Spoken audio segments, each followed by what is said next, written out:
This week, we participated in the 7-day first-person shooter challenge and made a game called Receiver.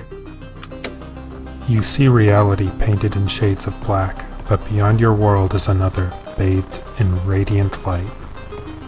We have reached out to you with a warning.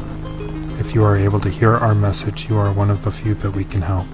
We call you receivers. The first key idea in Receiver is high-detail gun mechanics. This means you can manipulate each part of the gun independently and figure out how they work together.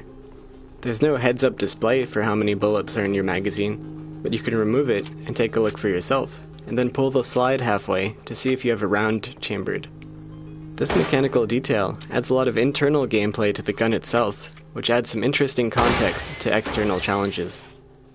The second key idea is permanent death. There are no checkpoints and no saves, so if you die, that's it.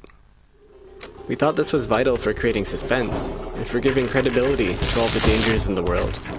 This doesn't mean that you have to do the same thing over and over if you get killed. Instead, we randomize the whole world each time. The rooms are attached in a different order, enemies and items are placed in different positions, and your gun even starts in a different state.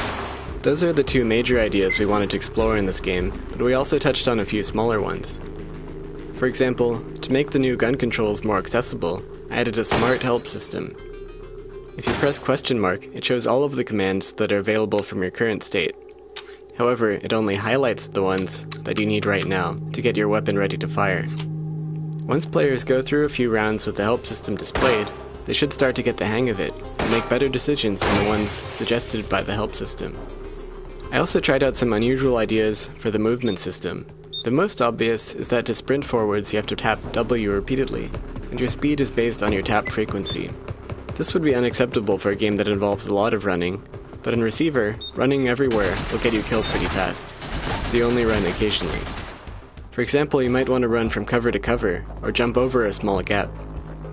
In these cases, I think the running system reflects the urgency of the situation. The bullet physics are also fairly detailed.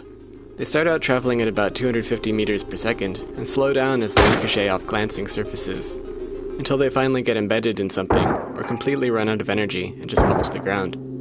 They inflict damage to enemy robots based on exactly what they hit. For example, you can shoot out this taser bot's camera, and then it still works, but can't see anything.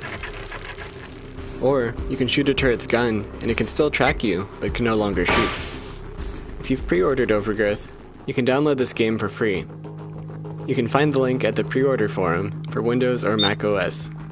If you haven't pre-ordered Overgrowth, then you can get Receiver at a launch price of $5 this week from wolfwire.com/receiver.